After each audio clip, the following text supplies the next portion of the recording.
I'm so happy to have Omar Shepard from Orange County, Lisa Molenkovic from Broward. Orange County, it's Orange County, California. There's an Orange County in Florida. That's not this one. But we have Lisa from Broward County in Florida. We have Tammy from Northwest Washington State. And we have Rachel from Fort Wayne, Indiana. So welcome. Thank you guys for coming to the panel. Here's what I'd like to do. Just first of all, can you introduce yourselves and tell what you do? Just a short one. And then after that, let's go around again. And I'd like you to, after the intros, we'll go around again and then spend, 3 to 5 minutes on, what you know about, the best you know about your plans or planning process, I guess is the right way to call it, for going back to school this fall. So Omar, the way I'm looking at it, I see Omar, you're first. So let's go. Oh, wow. Omar, then Tammy, Lisa, and Rachel. Wow. Well, it's such a humble honor to be here amongst such great leaders and educators.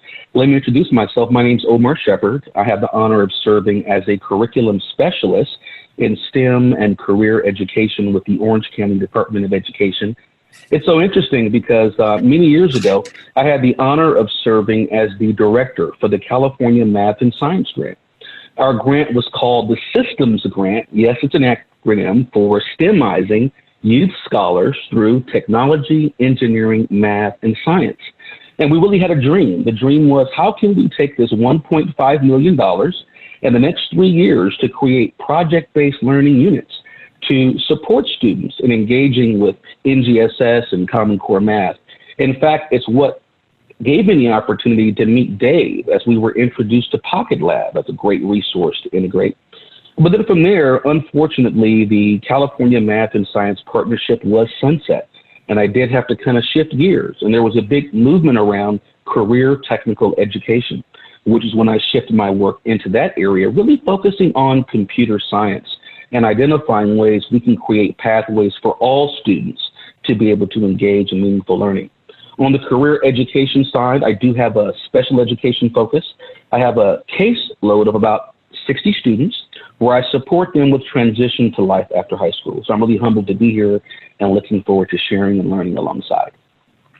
Oh, that's awesome. Thanks. Tammy, tell us about you. Hi, I'm Tammy Schwartz, and I work for an ESD, also called a BOCE in some states. I'm the Science and Computer Science Coordinator for 59 school districts out in Eastern Washington, geographically the largest area in my state, with one of the smallest populations. So I serve a lot of rural districts. I also serve the second largest school district in the state. And I came from industry. I used to work for NASA back in my old life, and then found out I really loved kids, so I became a teacher. And when I became a teacher, I started just a lot of STEM programs, computer science programs, a lot of work with game-based learning I do. I was excited to hear Omar say he has a special ed endorsement as well, because I do as well, because when I stepped into a classroom, I realized I couldn't serve those kids. I didn't have the tools. So I went back and made sure that I added that to my toolbox. So about 6 years ago now, I left the classroom, said I would leave it for a year, but it's been 6, and I serve our 59 school districts in implementing next-gen science standards. Our state has computer science standards out now. So I work with our 59 school districts in implementation. Tammy, that's awesome. Thanks. Lisa. Hi, good afternoon. Lisa Molenkovic from Broward County, Florida. That's the Fort Lauderdale, Southeast Florida. And 6th largest district in the country with 270,000 students. And I'm the STEM coordinator, or STEM computer science supervisor is what it's called here. Working with all 235 schools to get STEM and computer science in all our schools and to reach all our students. So big emphasis on hands-on STEM. We do everything engineering or STEM Olympiad and computer science K-12 and trying to get computer science in every school. In addition, environmental stewardship, which is really important to have that go throughout school K-12. So we're looking forward to seeing how we're going to do this moving forward, but can't wait to hear what everyone else's ideas are so we can steal them. Right. Tammy, or Lisa, thank you so much. Rachel, go ahead. Hi, I'm Rachel Zuckerhoff. I'm the curriculum coordinator for Fort Wayne Community Schools, which is in Fort Wayne, Indiana. We are the largest school district in the state. servicing about 30,000 students here. I primarily work with science, computer science, and any of our STEM programs that we do. We are not an NGSS state, although we really want to bring NGSS to our curriculum. So a year ago, we got the opportunity to write curriculum with a group of teachers here in Fort Wayne in our district, and we implemented that in a pilot group. And we're looking forward to adding some new resources and some items that we got through textbook adoption to really grow science in our district, taking it more to a hands-on science by doing, which we realize is going to be a potential challenge through what we're dealing with right now with the pandemic. But I'm really excited, again, to learn with all of you today and figure out how we can make this happen. Rachel, that's awesome. By the way, I'm looking in the chat here. You're getting a lot of shout outs. You watch if you have time to watch the chat go by, there's a lot of shout outs from people who are from your regions and everything. Awesome. And people are asking for your social media thing. So feel free to put your Twitter, whatever you use, because you're probably going to get 1,000 followers today who want to hear what's going on. So, if that's your thing, yeah, go ahead. Would love to do that. So, okay, how about my idea? Let's bounce around and go backwards. How about Rachel, you start. I'm going to go backwards this time. So what are you doing I hear you've solved the problem and you're going to take a leadership role and you know exactly what to do come September. I wish that were true. We potentially will have a plan rolled out on Friday, but I am really not privy to what that plan entails. But in my department, we are looking at a hybrid blend of learning. We suspect that there will be opportunities for kids to be face-to-face with teachers, but students will also be learning from home at other times. And so we're really thinking about how science is going to work with that. Is it best to have students do labs face-to-face in the classroom where there are lots and lots of materials available versus do we prepare kits or bags and things to go home and have kids work with that? Our challenge is to implement our curriculum that we wrote with as much fidelity as possible, but knowing that things are going to have to adjust based on the frequency that students might be face-to-face in the classroom and what kind of technology that they will have available at home. We have PocketLabs, for example, brand new, and so there's some challenge to think about how to roll that out, how we can get the teachers to be able to utilize those, hopefully when the kids are in the classroom and face-to-face, versus maybe sending them home with a child who can then collect some data, come back and learn from the teacher in the classroom. So those are some things we're considering right now. I wish I had better answers. When you just had, you mentioned when we talked, you had an administration change too, which is... Yes, we have a brand new superintendent. He is, I believe, 5 days or 6 days on the job. And so that's a big task for him to come in and they are working with our local superintendents from other local districts. They're trying to come up with a plan that works for our entire community because we do have a lot of crossover. So I think they're all rolling out this plan on Friday. And we'll see then. That's fantastic. Thanks, Rich. Thanks for sharing. Lisa, how about, we're going back around. So Lisa, yeah, so, we do a lot of things that are competition based, and we've started to think about how we can continue to do that and get students interacting not only within their school, but now within the district. So we're actually doing a lot with esports. We're going to start to roll that out. So those of you from Broward that are on the line, you're going to hear about this soon. And Minecraft, we've been doing a lot with Minecraft. Over this break, it's been a place for teachers to hang out. So tonight, Wednesday night at 5, teachers are in Minecraft for happy hour to learn how to use it and talk about how they're integrating with their students. And the fact that Minecraft opened up and we can have meetings in Minecraft, it's a social emotional place for students to go and hang out and be with their teacher in a virtual space. Not ideal, but it's working on that. And we're looking at other ways that we can kind of bridge virtual and real challenges and be able to do things back and forth with the students, whether it's something using like PocketLab or other sensors and having an IoT and having the teacher have that at school, and the other students that are not at school can still monitor the data and look at data and look that way, and also working with SciStarter for citizen science, doing a lot of things that we can do both virtually and in person at the school. And Lisa, you know, I don't want to interject too many questions. Somebody was asking the first resource, and it was Minecraft. I think Minecraft Education Edition. We're a Microsoft district, so we have it. I think Microsoft opened it up for all education use over this break that we've had. So it's good. We can have 30 students in a world. The teacher can create the world and share the code, and 30 students can go in and join it. Or in our case, 30 teachers for our workshop in PLC that we have going on for happy hour. That's great. That's great. Thank you, Lisa. Tammy, what about Washington? So, and I get nervous speaking for the whole state, right? So what I know from where I sit, we've been in weekly meetings with district leaders and teachers. And I want to always say, you know, when we get ready to create the fall, I think the biggest key is to listen to our families, to listen to our communities, to listen to our teachers. As I said, one of our districts has 31,000 kids. Our smallest district has approximately 45.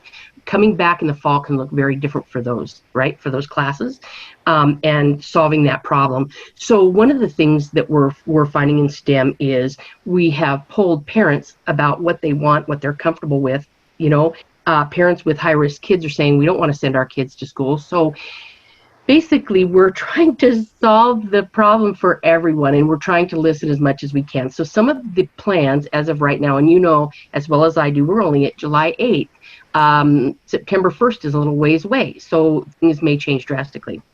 So one of the things that we've done is we provide kits, science kits to classrooms. So knowing that kids may not be face-to-face, knowing we may need more materials now that we're not sharing 4 kids to a unit, right? So what we're trying to do is replace some of the kit materials with expendables, with disposables, so that if we have some kids that come to school and some kids that don't, and we do that hybrid model, we can send home equipment that we don't need back.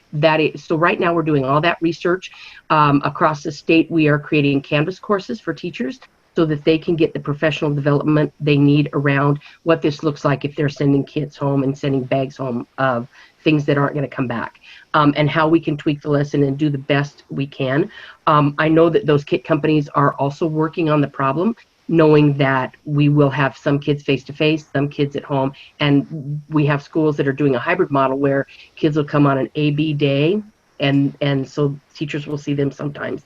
One of the other issues that we are facing is we are having some school districts that want to keep students in place but move teachers, which works really, really well, like you said, for ELA and for some classes, but that's really not going to work in science, because if you've ever taught science, you need your equipment, you need your sinks, you need your so we're right now working on what that would look like, how we deal with those issues. One of the things I would say is I get a lot of contacts from teachers for online resources for the kids that do have Chromebooks, for the kids that they are able to get technology to. And we are doing a lot of work around game-based learning, different resources. As you know, Minecraft, Lisa just said this, they came out and said, we're doing ours free. A lot of people. Filament Games out of Madison, Wisconsin has contacted me and said, we want to give our robotic stuff to teachers to use. So a lot of companies are really getting on board with doing that for our kids. You know, and I'm going to interject here. There are people asking for your kit lists, Tammy. So we don't have to jump into it now, but the point I'm going to make is I would suggest everybody to join the Science is Cool Facebook group. I'm going to put the link right now. I think a few of you panelists have already joined. That's a great place to post resources. And I think you're going to really help people if you do that. Like there's a lot of interaction there. There's already maybe 5,500 teachers there already. So it's growing very fast, and that's a great place to post stuff. So I'll keep reminding people of that to go there. And then, you know, if people ask for resources or if you want to post stuff, that's a great place to do it. So Omar, great. Bring it home. You have it solved, right? Oh, wow. Well, I don't know that we have it solved, but we definitely are working in a space to think about what are the needs that have elevated for teachers and what are the ways that we can support them. Similar to an ESD, I work for the County Office of Education. So we support 28 school districts and the diocese in our county, representing roughly about 500,000 students. So while we do get direction from the governor, direction from the California Department of Public Health, as well as our own local county public health department, local control is ultimately what makes the decision. So we have what's called the local control funding formula, where each district puts together what they call their LCAP, their local control accountability plan, to dictate how they'll execute their plans for their district for that year. So as we kind of reach this place where we have went from emergency remote learning into a much more purposeful planning time, we're finding the challenge is each 28 district will come up with their own solution, whether that be completely in person, going back to school, whether that be a hybrid version of some days kids on, some days kids off, or a version where students are all online. I must share this. As the Orange County Department of Education, we are a professional learning organization. So the wondering really is, how can we best support districts as they seek to get back into school, and what that might look like, given we really can't dictate what they do. I did drop a couple of links in the chat. The ways that we think we can do that are by providing support through virtual professional learning to really support the students. One of them I dropped in the chat was called a STEM-infused inquiry-based project planning guide, which really gives you an opportunity to take a real moment to pause, to think about how you'll engage your learners and what might be some of the tools you can pull in to best engage them. So what we're doing, I think I'll share, my focus is computer science. So we're going to be launching on July 20th, the OCDE Virtual Summer of CS. And what that's going to do is it's going to give us a chance to highlight a few things. How do we best demonstrate what online learning looks like? I like what you shared, Tammy. We're also going to be using Canvas to kind of emulate a little bit of what this looks like. How do you identify best ways to integrate across content? I think if we're acknowledging the reality that science funding is on the chopping block, right? How can we look at where other content areas might partner? Well, we can have a little bit of interdisciplinarity, if that's a real word, right? To be able to remove from the chopping block, but to where it's a part of a real, integrated lesson, right?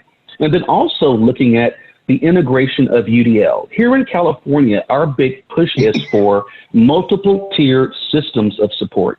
The idea is, if you have administrators, if you have leaders, if you have teachers, and the whole system in a way that can support all learners, then you're able to have much better outcomes. So UDL stands for Universal Design for Learning.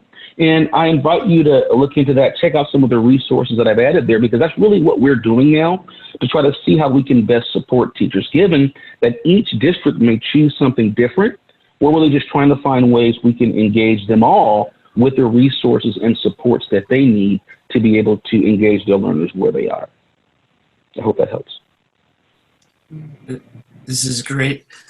Omar, fantastic, thank you. So, I mean, I want to share something with you. When we met, I promised I wouldn't put you on the spot, but I'm going to put you on the spot a little bit.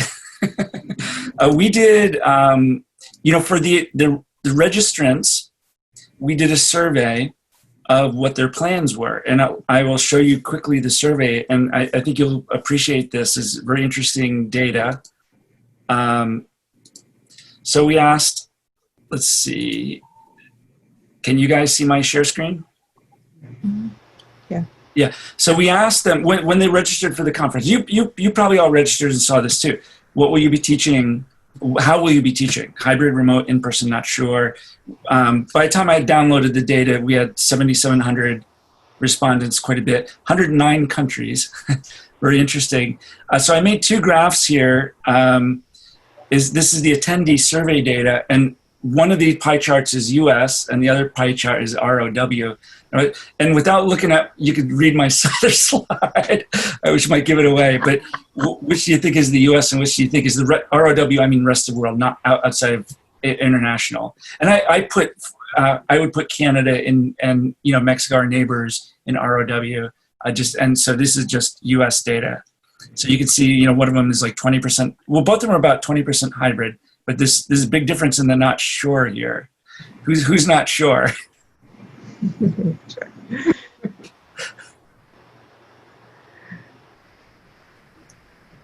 Okay, I won't keep you in suspense. I'm not going to put you on the spot. So this is a U.S. only on the left, and then the other 108 countries. By the way, I can break this out by country, and if somebody wants this on the Facebook group, I will do it. Eventually when you get down the list, there's not enough respondents where you're going to get really meaningful data, but there's probably about a dozen countries where we have enough people to get a representative pie chart. But I just thought it was interesting that the remote is very different. The not sure is very different. These are close, somewhat close. We need Aaron with his data classroom to do maybe a t-test on this and see if they're statistically different. But anyway, I just thought that'd be interesting. I don't know if any reactions or any insights on it. We're not the only country that doesn't know, I guess. Yeah, I have a few thoughts. Yeah. I know everybody's shocked. You're right. So this is all playing out, right? And here's the thing: when you don't know what you don't know, you build it the best you can until you know more, and then you build it better. So my thoughts around we have no idea is I would suggest that if you are in a position, a parent, a teacher, a community member, and you have an opinion, find the people making the decision and have your voice heard. That's always my thought. My second thought is, when you are sitting in a place and you don't know, you get to figure it out. And I'm not shocked that people aren't sure what we're doing, because like a month ago, people were talking about and saying, hey, we're going back in the fall. And now we've got parents and community members saying, we don't want to send our kids back. And so I guess my thought around we don't know is it's an opportunity, right? And WASDEM, at WASDEM, we sat on a panel a couple weeks ago, and one of the things that somebody said is, I'm very nervous about going back to normal because normal didn't serve all of our kids anyway. Normal really wasn't all that great for some of our students at risk, our SPED students, our students of color. So I'm okay not knowing. I would rather have slow, really great progress than fast failure. Let's not knee-jerk, but let's build it well. And here's always my thought. Listen to the people on the ground, which are our teachers, right?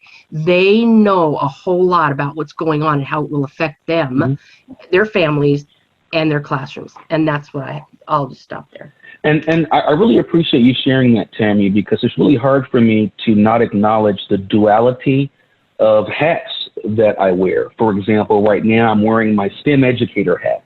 I'm thinking about how we can best support teachers, how we can best create systems that create opportunities for all students to have access. But then I also put on my dad hat. I'm a father of 4 sons, and I got to be honest, it's not something that with my dad hat on, I'm feeling very confident about. I might can speak in a certain way with my professional hat, but I just got a letter from the teachers union the other day saying that we need to go back and demand a better plan. And I have to ask myself, if I were that teacher standing in front of the students, what would I want? And what would make me feel confident and comfortable? I know my son's school has 4,400 students, and that terrifies me. That is just a sea of humanity. And then add on the pandemic. And it's really scary. On an interesting note, I actually recently launched 2 years ago the Orange County Robotics Consortium. It actually has been a passion project to have hundreds and hundreds of elementary and middle school kids competing in robotics. What is this going to look like? That's something that I'm really thinking about right now as we get ready to get back into competition season. I'm already thinking innovatively. For example, do I have them put their Zoom on their field, show me the competition? We enter it into Tournament Manager. And because I have done the virtual thing as relates to doing virtual robotics on the computer, and it just didn't give me the same level of excitement. So I'm wondering about that. That's what we're thinking about right now. Rachel, what are your thoughts on it? I think it's really important that we focus on professional learning for teachers right now and give them opportunities to really focus on those strategies that are best for in-classroom use, but also on the technology side. So in our district, we're working side by side with our technology coordinators to be ready, because we can always do the technology in the classroom, but we know we'll have to do the technology if they go home. So it's really important to make sure that our kids, when we do have them face-to-face, that they know how to use that technology correctly and that we can maximize the learning even if they are sitting at home several days a week or the entire time. I think that's really important, and it's also important to hear from our teachers, and unfortunately I think that's very difficult right now. I love reading all the comments that teachers are making here, but we don't necessarily feel like we're being heard, and we definitely heard what the president said, which is we need to be back in the classroom, but that is scary right now to think about how that is going to work. We know the challenges of trying to put 30 kids in a middle school classroom and then have science equipment. How can the teacher possibly manage all of that and clean all of that? And, we don't know how that is going to happen. Yeah. Lisa, what are you thinking? I agree. I liked Omar's suggestion of having the video camera on the field and having kids. I don't know, that the excitement, the getting the parents involved and all in one place. I just don't know how we're going to be able to do that next year at all. But We're trying to come up with ways that we can do virtual. We got a little mini grant to actually, which we're about to send out. We called it Operation Take Control. But we're gonna have students sign up and get a makey sent to their house, and they have to build a game controller or a robot controller, or however they want to do it. But build something wild and quirky and take control of their game, even if they can't take control of their life. That's right. So we're coming up with some ideas that we can do things at home and still have them be hands-on, and they're actually building something, not just looking at a computer or programming a virtual robot, which is great. But well, I can definitely. Well, I was going to share here in Orange County, we recently tried something different. One of my colleagues, Julie Roney, leads the Orange County Maker competition, OC Maker, and the goal of this is to support students in using their design thinking to come up with an innovative solution to a project. Normally, they would have it similar to a science fair where they're in a hall presenting their project, but as it relates to COVID, they weren't able to do that. But they were able to shift it to a remote environment where the student would get up on Zoom, kind of like we're on Zoom right now, and they would share some slides, share some images of their project, and they would have a judge on the Zoom interview them, asking them questions about it. And it did create an opportunity for the students to be able to have an analogous experience. I will share this, though. It got a little bit more rich, in my opinion, because they were able to reach out to industry professionals and have them join and be mentors with the students on the project. So I will say that even though it looked different, the outcome gave us lots of ideas for ways you can leverage this new reality in some positive ways. Also, in the link, I dropped a link to an article that talks about some of the positive outcomes of online learning. One of the things that I'll share is here in Orange County, it's really challenging, if I'm honest. I grew up in LA.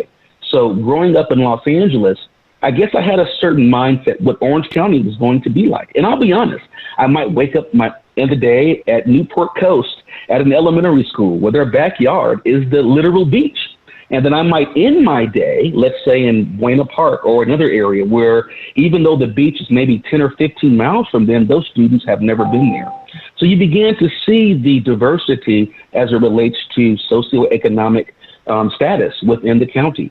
So on one hand, many school districts were giving out Chromebooks, making these available to students. But just as our gentleman from Hooked on Science shared, it doesn't mean that everyone has access to the internet. So I do think thinking about equity, thinking about how we plan around this for the fall is most critical, because I think creating opportunities for all students also means you don't want to create less access for others as you're making your way through that journey. And I wonder for the, so let's talk about STEM. The best way, I hope we all agree, the best way to do science is hands-on. You see the phenomena with your own eyes, not on a video, right, ideally, and then you experiment. And, but if you want to have kits for kids at home, the cost just goes up astronomically. And if the parents have to bear that cost, that's not a solution either. That's not an equitable solution. Some parents can, some parents can't. What is this going to do to budgets? think we have to be really creative as educators to utilize those materials that kids already have at home and the things that are laying around our classrooms that maybe we hadn't found a purpose for before or have ignored because we just thought there wasn't a use, and think about how we can send those home with kids. What access do they have? And build from there. It's all about kids asking questions. So having them just look around their environment. What do they have? What questions do they have about the materials that are in their environment? They may not have much, but what kinds of questions do they have? And I think that it's further important to provide them an opportunity to talk with others about that. It's going to be really easy for kids to get lost and work in isolation when they're just doing their distance learning. So how can we provide discussion opportunities and other creative ways for kids to talk to each other and ask those questions and learn from each other? Those are challenges. I would do those in the classroom.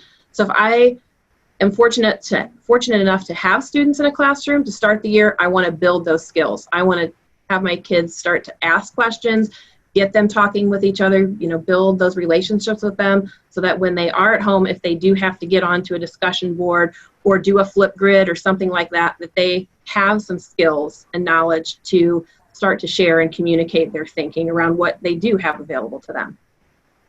Yeah. So it really sounds like an important value then is supporting students and building that agency, right? And I think that's where I find a little bit of a rub. I'm saying that because quite often when I'm in classrooms and I'm there leading a fun robotics activity, I'm asking myself, who were the students coming forward to tackle that coding challenge, right? Who were those students coming forward to figure out a challenging problem? And I'm saying to myself, if we want more students of color, if we want more women in computer science and in the STEM fields, we have to think about how can we create opportunities for them to have that chance to build that intellective capacity. And to me, that happens when you're able to create safety in the learning. And I think for me, often when I've seen a young lady or I've seen a person of color that is hesitant, it is often because of a internal sense that this is either not for them or that maybe they don't get that content. And I'm asking, when does this happen, right? When I'm seeing these 3rd through 8th graders in my competition, and I'm looking at where those different skills emerge, we know in computer science anyway, that yes, we do start off with dragging blocks, but eventually, if we're going to get into some real syntax-based coding, the importance of what students learn in their math class, along the assignment of variables, right? What students learn in their English class as it relates to syntactical awareness, right? All those things are what create greater access for them later when they're able to take those classes and feel successful in them. So I really think it's an interesting place that we're in right now as we think about how can we plan for equity, as well as how can we plan for planning around any learning loss. I really hate hearing that word because as a parent, I sit here with my son. I know all parents didn't do this, so I do want to put that out there. Every single day, trying to make sure that he's on top of everything. But I know all parents can't do that, right? So I guess that's part of the rub. What happens when a parent doesn't understand that scientific or math concept at home to explain to their child? How do we create that oh for them that gives them that answer? Because sometimes Khan Academy is helpful, but sometimes it doesn't give you the answer to help your kid. Yeah. That is good. Hey, I want to toss out a topic that I see going through a few times here. Lisa, let me toss this to you and see what your reaction is. A couple of teachers have talked about we have a priority is the safety of the children, the safety of the teachers. Sure. The first thing that happens when you have kids is you realize how good they are at getting you sick, right? That's what they're good at. And, I saw a couple of teachers here saying they've contracted COVID or concerned about it. Lisa, that's got to be on the agenda too. That is definitely on the agenda. And I think it's on, at least our superintendent said yesterday something about if we're teaching science to students and expect them to be scientifically literate, let's use science to make our decision. So worrying about, this is a perfect time where we have to bring our scientific knowledge into play and decide, do the risk assessment and say, is it the risk is high. You have students coming in and interacting, and then, other ideas that I've heard that are also high, whether they're going to have the teacher move from class to class. Well, now the teacher is now encountering thousands of students a day instead of 30. It's like there's no easy answer here. Yeah, which is better, right? Mm-hmm. Which is better. You both have trade-offs. Mm-hmm. Tammy, what are you doing for safety in Washington? It's just really interesting, and I'm going to echo what Lisa said, because when we're sending people back, there's so much misinformation, right, that's out there. And I think the best we do is we become very literate. Like being a science person, when has science ever been this important, right, in our daily lives, right, about how this virus is spread, what we can expect, what keeps us safe, what keeps kids safe, right? We are in a place where we're actually living out why science is extremely significant to everybody, right? So I think it becomes part of, again, having a voice at the table. And I've been watching the chat sort of, and one of the things is somebody said, we don't have a voice at the table. And what I have to tell you, we don't need a voice at the table. The teachers are the table. Like, it's our table, right? It's our world. But anyway, I'm going to set that aside and say, I think what we do best is we sit at the table and we look at the data and we say, how do we best protect ourselves and how do we best protect our kids? Because we not only have kids that are at risk, so we've got some teachers that are really high risk. And I think we sit and we decide how to serve best, right? Yeah. Something when we chatted the other day, I forget who said it. It might have been you, Tammy, but you were saying that surveys, you're getting great survey responses. Was that you? Yeah, it was me. I saw a comment go by that the surveys coming out aren't good. I don't know what school or whatever. So there is an issue. We do surveys too, and it's hard to create a good. Right. I just know we have districts in our schools that are saying they've got a better return rate on their surveys than they ever have before, because people have an invested interest in what schools look like when they go back, the parents and teachers, right? Is that an opportunity? Is everybody taking advantage of this? Do you feel over-surveyed, or do you feel you're not able to get even participate in them? I'm curious. So in my own world, I can tell you that we survey the heck out of teachers and communities, but I will say this, that if you ever wanted your voice heard, now's the time to send back that. That's what I'm saying. Your investment in what gets said and how that decision is getting made, it has become very, very high, right? The interest level is very, very high among community members, right? Mm-hmm. Which is why I think we're getting so much of those surveys back, which is really helpful, because now when I sit with district leaders, they can say, hey, you know what? We sent out 700 surveys. We got 692 back, and these are and we can break them up demographically. One of the things we're finding in some of our schools is that students that are high at risk, those are the parents that don't want their kids going back to school. Special ed kid parents are saying, maybe not. They can break that down and say, okay, now how do we best serve everybody? And here's the problem. Not everybody is going to be happy with the outcome. There's just no way to do that. Who was it that just said, Lisa, was it Lisa that said, this is hard? Or Omar or Rachel, I'm sorry, one of you said, this is hard, but here's the good news, we can do hard things. Especially since we don't have an option. Here we are standing here, and here we are. And one thing you said, Dave, is it's an opportunity, right? It's an opportunity to build it better. And to serve kids that school wasn't working for anyway, sitting in classrooms for 50 minutes at a time, 7 classes, and going home with 6 hours worth of homework. That doesn't work for all our kids, right? So now we have a way to build it better. And I would also add, and this is the last thing I'll say because I get vocal, is we should be having students sitting at the table around what works best for them. That's who we are hired to serve. Tammy, I love your passion. Don't tone it down. I think it's great. Lisa, Rachel, you have some thoughts on that? Yeah, well, I've noticed the chat going by, and I will say in our district, 2 teachers have been under-surveyed, right? They've surveyed parents. They have a student task force as well, which is also very small, but considering the number of students that we have in the district. But I think teachers need to be surveyed, and parents need to be surveyed more than once because things are changing. We went from numbers going down to numbers skyrocketing in a few days, and we need to be surveyed. We need to know what the how the picture is changing for your thoughts as we're going along. So I think over-surveying is better than under-surveying.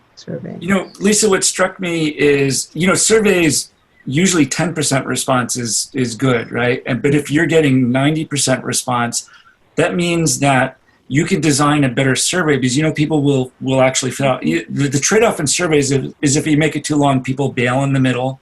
They don't want to do it. But if you're getting 90%, you can afford to have, a large number of those bail because it's too long because you're still getting good data. So maybe there's an opportunity to really get some information there's no other way to get. Right, and to be able to do it more frequently so you can see how it's changing as the data is changing, right? Changing over time, yeah. Rachel, do you do surveys in Fort Wayne? To my knowledge, we have not sent out any surveys, so I don't have any information on that. I think lots of community members have had opportunities via Facebook and other social media to view, to share some of their viewpoints and such, but we've not had an official survey that went out, unfortunately. Yeah. I think that's partly due to us having a new superintendent and some switchover and things there. So you lost some momentum. Yes. Yeah. Hey, this is going by so fast. We could have done this for 2 hours. It's crazy. But we have several minutes left. I'm wondering, is there, and by the way, if you didn't catch Neil deGrasse Tyson's session this morning, he did have a lot of interesting things to say about the current situation that I think are worthwhile. Did you all listen to it? If not, it's recorded, obviously. You can get it. And it'll be on Star Talk. They'll put it on, it's going to be a Star Talk podcast, so you can always catch that. But Omar, one of the questions I asked him is there a silver lining? Are there some things that are working that you see you see the opportunity? Maybe we have some work to do. The one thing I asked him was, hey, we're all becoming remote experts. I met you remote. Well, Omar, I met you in person, but everybody else I never met, and we're getting along fine, and we're being productive. So are there some silver linings like that where we're learning a new skill set? I would definitely say yes. I know as a result of us being in these different spaces, the amount of collaboration, the amount of synergy that you're able to build has really grown exponentially. And I think if we are able to find a way to bring that forward, it really just creates more opportunities for students and more opportunities for professional learning like this. I could think of a time when this type of session, for example, I would have had to gotten it approved. Teachers may have had to figure out subs, even though we're in the summertime right now. But generally, I really think that the opportunity for professional learning as well as collaboration has just grown exponentially. And I think one of the things that's interesting, being someone who serves in the tech space, so to speak, in the beginning, many teachers really seemed as if they were apprehensive to some of these tech tools, right? We had educational technology coordinators. We had folks really helping folks try to figure things out. Now that we've all been thrust into this space, it's really, I think, leveled the playing field to where many more teachers, whether by the reality of them having to do it or realizing the finesse that they can have when they do utilize educational technology, I think is really awesome. So I know you're going to have someone talking later from Nearpod, but they're one of the examples of the folks that we've integrated with, right? Because the question is that Neil deGrasse was bringing up earlier that I found really fascinating is, how do you still spark curiosity, right? And how do you spark that curiosity in that remote setting? Yes, some parents may be able to have their student draw that moon every day over a whole month. Other parents are going to be on Zoom calls all day. So what are they going to do, and how are their kids going to engage? So I think it's really important to think about that. So recently I've been tinkering with how can we create some more interactive ways to where a student could, for example, look at a PhET simulation.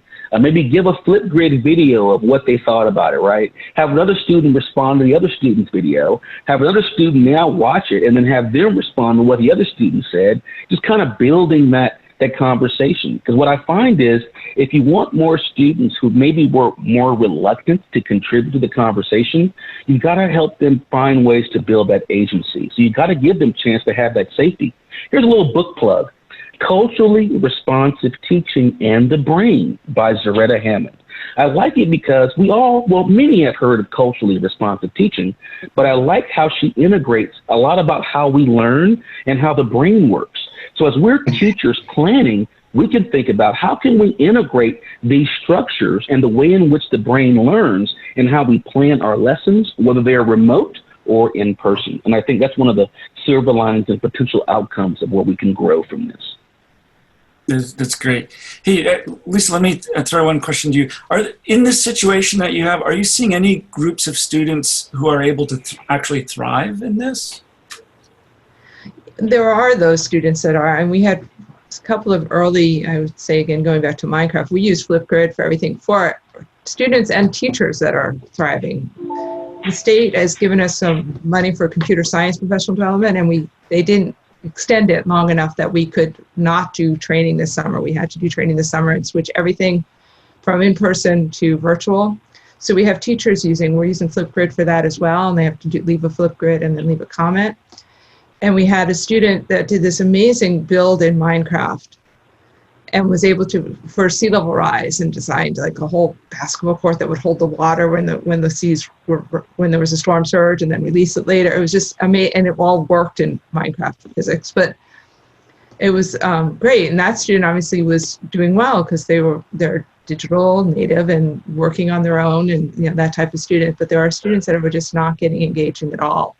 And how do you engage the disengaged? I guess is what we're going to have to figure out moving forward. How do we find those students? And that's, I guess, going to be, the role of the teachers, just engaging, finding students that they haven't even met yet. It's going to be a tough job in the fall. Yeah. Figure out who you're missing and who is not engaging. Yeah. And Rachel, I want to bring you in on one question too. And we had talked about this before too. So we're talking about the urgent, the kind of the hierarchy, the air before water, before food. So we're kind of talking about the air right now, but is there a little bit lower on the hierarchy?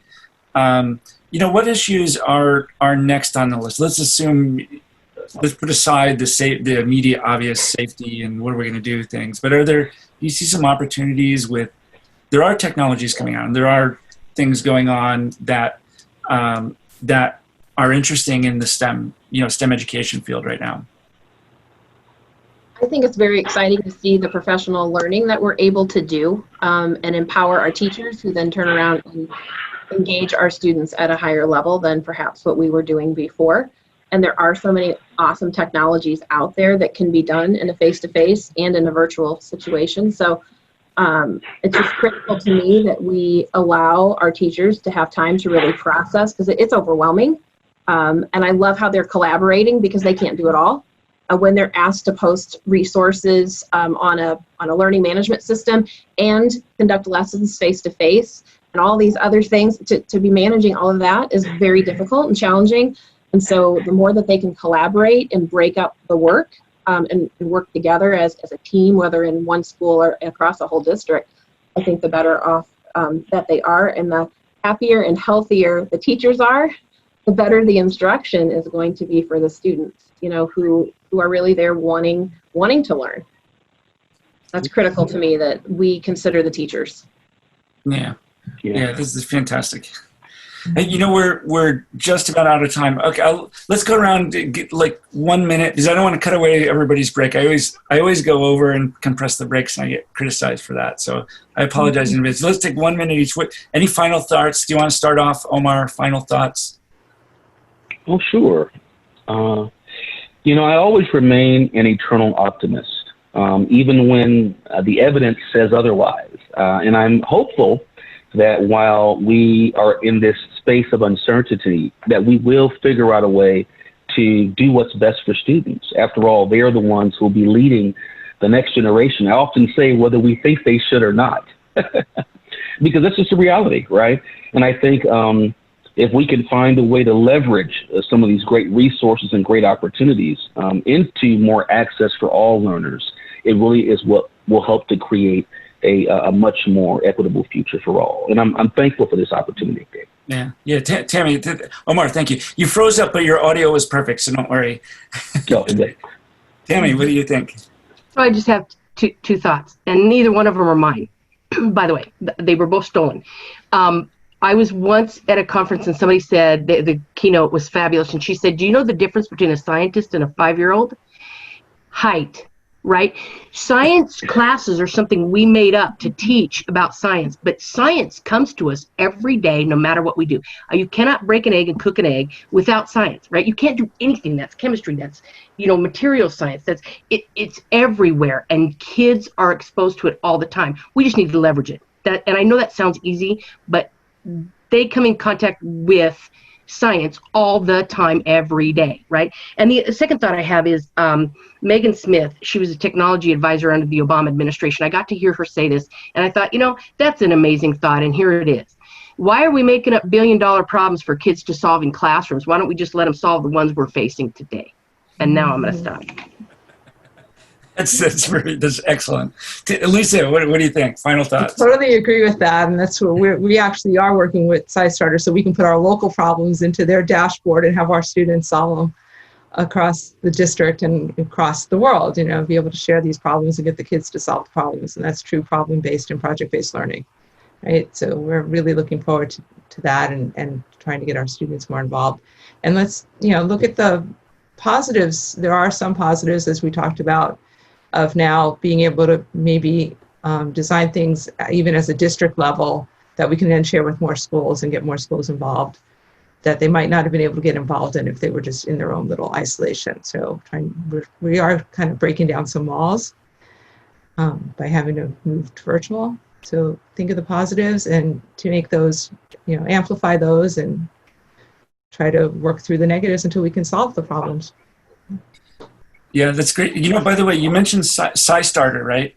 Mm-hmm. We love them. We know the team really well, and somebody should post the link. I saw somebody post it earlier. I've been working with them since they were swabbing microbes on shoes, and I got to go see a SpaceX launch, so I know it's running really well. Now we've done our special customized Broward PBL portal at SciStarter, so we can start putting in these community-based challenges. It's we love them. They're a fabulous resource. We talk to them all the time. We've done joint projects with them and supported each other. So I'm glad you brought that up. I wouldn't have thought to bring that up. Okay, so Rachel, final thoughts. Where is your head at? A comment that said they're not a science teacher, and we need to not forget about them, and we need to integrate, collaborate with all of the teachers in our schools. To expose science and really bring that high engagement for kids. So I think that's a great idea. There's hope. I think we're just going to keep pushing along and learning as we go. I mean, that's what science is all about, is tackling problems and learning from those, evaluating data and analyzing it and asking additional questions. So we just need to engage our students in that process and say, hey, we don't even have the solutions to this problem. And that's okay. We're going to figure it out together, but we're still going to do science. We're going to have a good time doing it. Rachel, that's fantastic. Thanks. I thank you, everybody in the chat. I got to say, this has been really interesting. I'm sorry I couldn't get to all the questions. I should have made this longer. I wish I could make the days longer, because every talk ends up this way. We're compressed for time. I'm going to have to send an email to Darlene. She's going to wonder, she's going to get thousands of hits on her website today and wonder what's going on. So it's good. Yeah. I'll just send her a note too. We'll send her text. So thank you so much. Maybe we should do this again when we have some resolution to it, right? Well, it will change. I don't know if it will be resolved, but it will be different. Right. But I don't think it's going to go away for a while. And it'll be interesting how it evolves.